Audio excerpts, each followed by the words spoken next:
কে? কে তুমি? চিনতে পারছো না আমাকে? কে আমি? না, চিনতে পারছি না তোমাকে। কে তুমি? উত্তর দাও, বলো। তুমি কে? কে তুমি? অশরীরী ভূত। কি? ভূত তুমি? ভূত? হ্যাঁ, ভূতের বাড়ির ভূত। ভূতের বাড়ির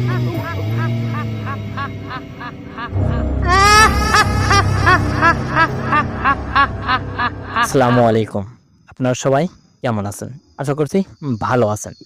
আলহামদুলিল্লাহ আপনাদের দোয়া এবং ভালোবাসায় আমিও ভালো আছি। আমি সুমন আছি আপনাদের সঙ্গে ভূতের বাড়ি ইউটিউব চ্যানেলের পক্ষ থেকে। আমি বরাবরের মতো আবারও চলে এলাম আপনাদের মাঝে নতুন আরও একটি গল্প নিয়ে। আজকের গল্পটা খুবই ভয়ানক হতে চলেছে। তাই গল্পটা কেউ মিস করবেন না, সবাই শেয়ার করুন। আমাদের ইউটিউব চ্যানেলটি দেখতে দেখতে বেশ কিছুদিন পার হয়ে গেল। আমাদের সঙ্গে এখনো যারা যুক্ত আছেন তাদেরকে আমি মন থেকে জানাই অভিনন্দন। আপনারা আমার খুবই কাছের লোক, যার কারণে এখনো আপনারা আমাদেরকে ছেড়ে চলে যাননি। আলহামদুলিল্লাহ আপনারা এখনো আমাদের সঙ্গে যুক্ত আছেন। যাই হোক, আমি আর কথা বাড়াবো না, এখন সরাসরি গল্পে ফিরে যাই। আজকে এই গল্পটা ঠিক যেভাবে পাঠিয়েছে আমি ঠিক ওইভাবেই আপনাদের মাঝে প্রকাশ করার চেষ্টা করব ইনশাআল্লাহ। আসসালামু আলাইকুম সুমন ভাই, আপনি কেমন আছেন? আশা করছি ভালো আছেন। আলহামদুলিল্লাহ আপনার দোয়া এবং ভালোবাসায় আমিও ভালো আছি। আমি গল্পতে আমার নামটি প্রকাশ করব না। আশা করছি সুমন ভাই আপনার কোনো সমস্যা হবে না। যাই হোক, আমি আর কথা বাড়াবো না, সরাসরি গল্পে চলে যাই। আমার বাড়ি থেকে কিছুটা দূরে একটি গ্রাম আছে। সেই গ্রামটাকে সবাই হিন্দু পাড়া বলেই চেনে। ওই পাড়াতে একটি পুরনো মন্দির আছে। সেই মন্দিরটা তো প্রায় 40 থেকে 45 বছর পুরনো মন্দির। খারাপ জিনেরা বাস করে। আমি একদিন ওই দিক দিয়ে হেঁটে যাচ্ছিলাম। হেঁটে যাতেই সে মন্দিরটা আমার সামনে পড়ে। ওই মন্দিরের সামনে যেতেই আমার একটা অনুভূতি হলো, যেন আমার পিছনে কেউ একজন হেঁটে আসতেছে। আমি পিছন দিকে ঘুরে তাকাই। পিছন দিকে ঘুরে তাকাতেই আমার তেমন কিছু চোখে পড়লো না। আমি আবারও সামনের দিকে হাঁটতে লাগলাম। সামনের দিকে কিছু দূর হাঁটতেই আবারও সেই একই অনুভূতি হলো, আমার পিছনে কেউ একজন জানে হেঁটে আসতেছে। আমি আবারও পিছনে ঘুরে তাকাই, কিন্তু কাউকে দেখতে পাই না। আমি আরেকবার সামনের দিকে হাঁটতে লাগলাম। এবারও একই অবস্থা। আমি আবারও পিছনে ঘুরে তাকালাম, কিন্তু এইবারও কিছু একটা দেখতে পাই না। আমি সামনের দিকে আর এগোই না, ওখানে পিছন দিকে তাকিয়ে দাঁড়িয়ে আছে। আমার মনে হলো আমার পিছনে কেউ একজন দাঁড়িয়ে আছে। আমি পিছন দিকে আবার ঘুরে তাকাই। পিছন দিকে ঘুরে তাকাতেই যে জিনিসটা আমার চোখে পড়লো সেটা দেখার জন্য হয়তো বা আমি মোটেও প্রস্তুত ছিলাম না। পিছন দিকে ঘুরে তাকাতে দেখলাম পিছনে অনেক লম্বা সাইজের একটি লোক দাঁড়িয়ে আছে। সে সাদা পোশাক পরা, তার চোখ দুটো কালো, মনে হচ্ছে চোখ দুটো কেউ একজন তুলে নিয়েছে। আমি লোকটিকে দেখে তো প্রচণ্ড ভয় পাই। ভয়ে ওখানে চিৎকার দিয়ে উঠি। চিৎকার দিয়ে আমি দৌড়ে পালানোর চেষ্টা করি। কিছু দূর দৌড়ে যেতেই সামনে সেই মন্দিরটা পড়ল। আমার মনের ভিতরে তো আরো ভয় কাজ করতে লাগলো। আমি ভয়তে যেন শিউরে গেছি। আমার সারা শরীরটা কাঁপতে লাগলো। আমি ওখানে আর দেরি করি না, আবারও সামনের দিকে দৌড় দিই। সামনের দিকে দৌড়াতেই সেই লোকটি আবারও আমার সামনে এসে দাঁড়ায়। আমি তাকে দেখে আবার চিৎকার দিয়ে উঠি, দিয়ে ওখান থেকে আবার পালিয়ে যাই। পালিয়ে যেতেই সামনে আরেকটা লোক কালো কাপড় পরে দাঁড়িয়ে আছে। আমি তার কাছে সাহায্য চাই। সে আমার দিকে ঘুরে তাকালো। ঘুরে তাকানোর সঙ্গে সঙ্গে আমার হৃৎপিণ্ড যেন থেমে গেল। আমার শরীরের রক্ত চলাচল যেন বন্ধ হয়ে যেতে লাগলো। আমি সেই লোকটিকে দেখে তো ওখানে আর দাঁড়িয়ে থাকতে পারি না। আমি অজ্ঞান হয়ে ওখানেই পড়ে গেলাম। কিছুক্ষণ পরে দমকা হওয়ায় আমার জ্ঞান ফেরে। জ্ঞান ফেরার সঙ্গে সঙ্গে আমি দেখলাম আমি ওই মন্দিরের সামনে পড়ে আছি। আমি ওখান থেকে দৌড়িয়ে পালানোর চেষ্টা করি, কিন্তু এবার ব্যর্থ হই। এবারও সেই ভয়ানক কালা কাপড় পরা লোকটি আমার সামনে দাঁড়িয়ে আছে। আমি তাকে বললাম, আমাকে ছেড়ে দাও, আমি তোমার কি ক্ষতি করেছি? সেই লোকটি বলল, তুই কোনো আমার ক্ষতি করিসনি। আমার সমস্যা হলো এক জায়গায়, তুই এত রাত্রে এই মন্দিরের সামনে কেন এসেছিস? তুই জানিস না এই মন্দিরের সামনে রাত্রে কেউ এলে সে আর বেঁচে ফেরে না? আমি লোকটিকে বললাম, আমি জানি, আমি ভুলে চলে এসেছি, আমাকে মাফ করে দেন, আমি এখান থেকে চলে যাব, আর কখনো এইদিকে আসবো না। সেই লোকটি আমাকে বলল, তোর কোনো ক্ষমা নেই, তুই এদিকে এসেছিস মানে তোর মৃত্যু ডেকে এনেছিস, তুই আর বাঁচবি না। আমি সেই লোকটিকে বললাম, আমাকে ছেড়ে দাও, আমি এখান থেকে চলে যাবো, আর কোনো দিনও আসবো না। তাই বলে পিছন দিকে দৌড়াতে লাগলাম। এক দৌড়ে ওখান থেকে কিছু দূরে যেয়ে দাঁড়িয়ে পড়ি। দাঁড়িয়ে পড়ে পিছন দিকে তাকাই। পিছন দিকে তাকিয়ে দেখলাম ওখানে কেউ নেই। আমি যেন স্বস্তির নিঃশ্বাস ফালালাম। আমি সামনে দিকে আবারও হাঁটতে লাগলাম। কিছু দূর হেঁটে যেতেই সামনে দুইটা সাপ আমার সামনে এসে পড়ে। আমি সাপটাকে দেখে তো আবারও প্রচণ্ড ভয় পেলাম। সাপ দুটাকে অনেকভাবে তাড়ানোর চেষ্টা করি, কিন্তু সেই দুটো সাপ ওখান থেকে যায় না। আমি আবার পিছন থেকে একটি লাঠি ভেঙে একটি সাপকে বাড়ি মারি। বাড়ি মারার সঙ্গে সঙ্গে একটি সাপ ওখানে মারা যায়। আরেকটি সাপ আমাকে ধাওয়া করলো। ধাওয়া করে আবারও সেই মন্দিরের সামনে নিয়ে এলো। আমি মন্দিরের সামনে এসে তো আবারও অবাক হয়ে চেয়ে আছি মন্দিরের দিকে। মনে মনে ভাবতেছি, আমি আবারও সেই মন্দিরের সামনে এসে বললাম, এবার জানি না আমার কি অবস্থা হবে। আল্লাহ, তুমি আমাকে মাফ করো, আমাকে এই আযাব থেকে মুক্তি দাও। তাই বলতেই পিছনে দেখলাম তিনজন জিন দাঁড়িয়ে আছে। সেই তিনটা জিনকে দেখে আমি তো অবাক হয়ে তাদের দিকে চেয়ে আছি। তারা অনেক লম্বা, আমার তো মনে হয় 20 থেকে 25 ফিটের মতো লম্বা হবে। সেই তিনজন যদি আমাকে ধরে, আমি তো ওখানে জায়গায় মরে যাব। আমি এসব ভাবতে ভাবতেই পিছনে সেই সাপটি এসে দাঁড়িয়ে পড়ে। সেই সাপটি ফোনা তুলে আমার দিকে তাকিয়ে আছে। আমি পিছন দিকে ঘুরে তাকাতে দেখলাম বিশাল বড় একটি সাপ দাঁড়িয়ে আছে। আমি যেই সাপটাকে দেখেছি সেই সাপটা তো এত বড় না। সাপটি যেন কথা বলতে লাগলো। সাপটি আমাকে বলল, এবার তোকে কে বাঁচাবে? তুই আমার সাথীকে মেরে ফেলেছিস, আমি তোকে কখনো ছাড়বো না। আমি বললাম, তুমি তো সাপ, তুমি কিভাবে কথা বলতেছ? সাপটি আমাকে বলল, আমি কোনো সাপ না, আমি একজন পরী, আর তুই যাকে মেরেছিস সে একজন জিন ছিল। আমি তো কথাটা শুনে যেন হতভম্ব হয়ে চেয়ে আছি। আমার মাথায় যেন আকাশ ভেঙে পড়ার মতো অবস্থা। আমি সেই সাপটিকে বললাম, আমাকে ছেড়ে দাও, আমি জানি না যে তোমরা জিন, আমি মনে করেছিলাম তোমরা সাপ, হয়তো আমাকে মারার জন্য ওখানে দাঁড়িয়ে আছো। জিনটি আমাকে বলল, এবার তোকে কে বাঁচাবে? তোকে তো এবার কেউ বাঁচাতে পারবে না। আগে তো ছিলাম তিনজন, এখন আরো একজন যোগ হয়েছে, এবার তোর মৃত্যু অবধারিত। এসব কথা বলতে বলতেই ওখানে একটি হুজুর এসে পৌঁছায়। আমি হুজুরটিকে দেখে যেন স্বস্তির নিঃশ্বাস ফেলালাম। হুজুরটির পিছনে দিয়ে আমি দাঁড়িয়ে পড়ি। হুজুরকে বললাম, হুজুর, আমাকে এবারের মতো বাঁচিয়ে নিন, আমি কথা দিচ্ছি এদিকে আর আমি কোনোদিনও আসবো না।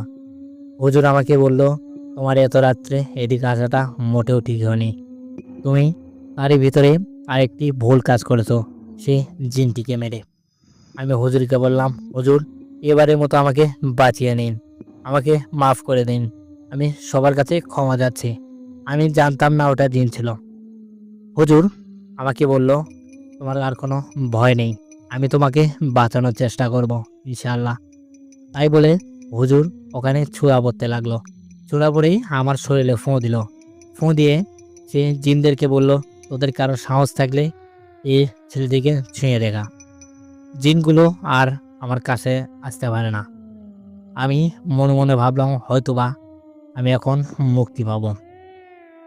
জিনগুলো হুজুরকে বলল, বাঁচতে চাইলে ওই ছেলেকে আমার হাতে তুলে দিই। হুজুর আমাকে উদ্দেশ্য করে বলল, তোমার কোনো ভয় নেই, তুমি এখানেই থাকো, তাই বলে জিনটিকে বলল, তুই কখনো এই ছেলেকে পাবি না, তোর মনের আশা কখনো পূরণ হবে না, তোরা এদিকে যে আসে তাকে মেরে ফেলিস, এবার সেই সুযোগটা আর তোরা পাবি না। তাই বলে হুজুর মন্ত্র পড়তে লাগলো। মন্ত্র পড়ে আমার আশেপাশ দিয়ে একটি গোল দাগ দিয়ে দিল। সেই দাগের ভিতরে আমি দাঁড়িয়ে আছি। আমাকে বলল, যে বাইরে যত যাই হয়ে যাক না কেন, তুমি এই রাতের মধ্যে এই দাগের বাইরে যাবে না, তাতে যা হয় হয়ে যাক। আমাকে ওইটা বলেই হুজুর ওখান থেকে চলে গেল। আমি ওই দাগের মাঝখানে বসে পড়লাম। হুজুরকে আমি অনেক ডাকলাম, কিন্তু হুজুরে এখনো সাড়া পেলাম না।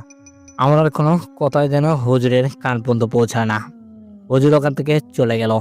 আমি তো মনে মনে ভয়ে ভয়ে আছি, যে জানে না কখন কে এসে আমাকে মেরে ফেলে। আমি ওখানে দোয়া দোয়া পড়তে লাগলাম। জিনগুলো আমার ধারে দাঁড়িয়ে আছে, কেউ ওখান থেকে এক পাও সরে না। আমি গোলাকার চিহ্ন থেকে বাইরে বের হই না, ওখানে বসে আছি। জিনগুলো সাইড থেকে অনেক চিৎকার করতেছে, কেউ হাসতেছে, কেউ বা কান্না করতেছে। এসব দেখে আমার তো আরও ভয় পাই। আমি যেন নিজেকে আর কন্ট্রোল করতে পারি না, ওখানেই আবারও অজ্ঞান হয়ে পড়ে যাই। আমার যখন ঘুম ভাঙলো তখন সকাল হয়ে গিয়েছে। সকালবেলা ওখান থেকে উঠে আমি দৌড়ে পালিয়ে যাই, পালিয়ে আমার বাড়িতে চলে যাই। আমার বাড়িতে যেয়ে আমি ওখানে অজ্ঞান হয়ে পড়ে যাই। তারপরে আর আমার কিচ্ছু মনে নেই। যখন আমার জ্ঞান ফেরে তখন আমি বিছানায় ছিলাম। আমার আব্বা আমার সাইডে দাঁড়িয়ে আছে। আমার আব্বা আমাকে বলল, কি হয়েছিল তোর, সারা রাত কই ছিলি, তোর ফোনটা বন্ধ কেন? তারপরে আমি সব ঘটনা আমার আব্বুকে খুলে বললাম। আমার আব্বু আমাকে নিয়ে বাড়িতে আর দেরি করলো না, সোজা চলে গেল আমাদের মসজিদের হুজুরের কাছে। হুজুরকে আমি সব ঘটনা খুলে বললাম। হুজুর আমাকে বলল, আমি তোমার কোনো সাহায্যই করতে পারবো না, আমি তোমাকে একটা ঠিকানা দেই, সেই ঠিকানায় তুমি চলে যাও, ওখানে গেলেই তোমার ভালো হবে, তুমি ওখানে ইনশাল্লাহ ভালোই থাকবে। তাই বলে হুজুরকে বললাম, আপনি ঠিকানাটা লিখে দিন। তাই বলে ঠিকানাটা হুজুর লিখে দিল। ঠিকানাটা নিয়ে আমি সেই হুজুরের কাছে পৌঁছে গেলাম। হুজুরের কাছে যেতেই হুজুর আমাকে দেখে যেন তাকিয়ে আছে। আমি হুজুরকে দেখি যেন অবাক হয়ে যায়। ওখানে এটা তো সেই হুজুর, যে হুজুর আমাকে সাহায্য করেছিল। আমি হুজুরকে সালাম দিলাম। সালাম দিয়ে হুজুরকে বললাম, হুজুর আপনি কালকে ওখান থেকে কেন চলে গিয়েছিলেন? হুজুর আমাকে বলল, এসব তুমি বুঝবে না, তুমি ভেতরে এসো। তারপরে আমি হুজুরকে আগের ঘটনাগুলো খুলে বললাম। হুজুর বলল, আমি সবই জানি, তোমার কিচ্ছু বলতে হবে না। হুজুর আমাকে চিকিৎসা করতে লাগলো। হুজুর আমাকে বলল, তোমাকে কিছু নিয়মকানুন মেনে চলতে হবে। আমি সব কিছুতে রাজি হয়ে যাই। হুজুর আমাকে পানি পরে দিল, এমনকি তেল পরে দিল। দিয়ে হুজুর আমাকে বলল, তুমি 3 দিন এই মাদ্রাসার বাইরে যাবে না, আমি যখন বলবো ঠিক তখনই যাবে। তাই বলেই আমাকে মাদ্রাসার ভিতরে রাখলো। আমি মাদ্রাসার ভিতরেই থাকতে লাগলাম। হুজুর মাদ্রাসা থেকে বাইরে গেল ঠিক রাত 12টায়। আবারও হুজুর ফিরে এলো ঠিক ফজরে যখন আজান দেয় সেই সময়ে। 3 দিন আমি লক্ষ্য করলাম, ঠিক একই টাইমে হুজুর বেরিয়ে যায়, আবার একই টাইমে চলে আসে। আমি হুজুরকে ভয়ে ভয়ে প্রশ্ন করলাম, যে হুজুর আপনি এত রাত্রে কোথায় যান, আবার ভোর হওয়ার আগে আগে চলে আসেন? হুজুর আমাকে বলল, এসব কথা তোমার না জানলেও চলবে, এসব কথা তোমার জানা লাগবে না, তুমি যে কাজে এসেছো সেই কাজটি করো। আমি হুজুরকে বললাম, হুজুর আজকে তো আমার এখানে থাকার লাস্ট ডেট, আমি তো আজকে চলে যেতে পারবো তাই না? হুজুর আমাকে বলল, হ্যাঁ তুমি চলে যেতে পারবে আজকে, কিন্তু তার আগে একটু কাজ আছে, সেগুলো সেরে নিব আগে। হুজুর তাই বলে কি জানে একটা দোয়া পড়তে লাগলো। দোয়া পড়ে আমার শরীরে ফোঁ দিল। ফোঁ দেওয়ার সঙ্গে সঙ্গে আমার শরীর থেকে সাদা একটি ধোঁয়া বের হয়ে চলে গেল। হুজুর আমাকে বলল, এটা কিসের ধোঁয়া তুমি কি জানো? আমি হুজুরকে বললাম, না হুজুর আমি জানি না এটা কিসের। হুজুর আমাকে বলল, এই ধোঁয়াটা তুমি যে জিনটাকে মেরে ফেলেছো সেই জিনটা আসলে মরেনি, সে তোমার শরীরের ভিতরে ঢুকেছিল, তুমি এটা বুঝতেও পারোনি। আমি তো হতভম্ব হয়ে হুজুরের দিকে তাকিয়ে আছি। জিন আবার ভিতরে থাকলে আমি বুঝতে পারবো না কেন? হুজুর আমাকে বললো তোমার মনের ভিতরে এখন কি চলতেছে আমি এটাও জানি। তাই বলে হুজুর আবারও একটি দোয়া পড়ে আমাকে ফোঁ দিল। ফোঁ দিয়ে আমাকে বলল তুমি এখন যেতে পারো, ইনশাল্লাহ তোমার আর কোনো সমস্যা হবে না। তারপরে থেকে বিশ্বাস করবেন না সুমন ভাই, এখন পর্যন্ত আমার আর কোনো সমস্যা হয়নি। যাই হোক, আল্লাহর কাছে হাজারো শুক্রিয়া যে আমি এখন সুস্থ আছি। আমি এই ঘটনাটা আপনার কাছে পাঠিয়ে দিলাম।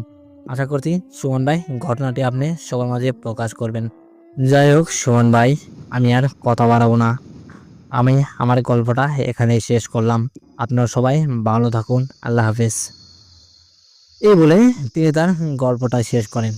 যাই হোক, গল্পটা তো আমার পার্সোনালি অনেকটাই ভালো লেগেছে। আপনাদের কেমন লাগলো অবশ্যই কমেন্টে জানাবেন। এরকম কোনো ঘটনা যদি আপনার সঙ্গে ঘটে যায় তাহলে অবশ্যই আমাদের কাছে শেয়ার করবেন। আপনি ঠিক যেভাবে গল্পটি আমাদের কাছে পাঠাবেন আমি ঠিক ওইভাবেই সবার মাঝে প্রকাশ করার চেষ্টা করব ইনশাল্লাহ। আপনি যদি আমাদেরকে গল্প পাঠাতে চান তাহলে আমার এই ভিডিওর ডেসক্রিপশনে আমার হোয়াটসঅ্যাপ নাম্বার দেওয়া থাকবে। শুধু তাই না, আমার ইমেল অ্যাড্রেস দেওয়া থাকবে। আপনি ইমেলে বা হোয়াটসঅ্যাপে আপনাদের সঙ্গে ঘটে যাওয়া গল্পটি আমাদের কাছে পাঠিয়ে দিতে পারবেন। আমার হোয়াটসঅ্যাপ নাম্বার তো ডিসক্রিপশনে দেওয়াই থাকবে, আমার ইমেল অ্যাড্রেসও দেওয়া থাকবে। আমাদের ইমেল অ্যাড্রেস ভূতের বাড়ি 00@gmail.com। আমাদের কাছে আপনার পাঠানো গল্পটি আমরা খুবই ভালোভাবে রেকর্ড করে সবার মাঝে তুলে ধরার চেষ্টা করব ইনশাল্লাহ। যাই হোক, আমি আর কথা বাড়াবো না, বরাবরের মতো একটি কথাই বলতে চাই, আপনারা সবাই ভালো থাকুন, সুস্থ থাকুন, আল্লাহ হাফেজ। ভূতের বাড়ি, এখানে গল্প নয়, ঘটনা শোনানো হয়।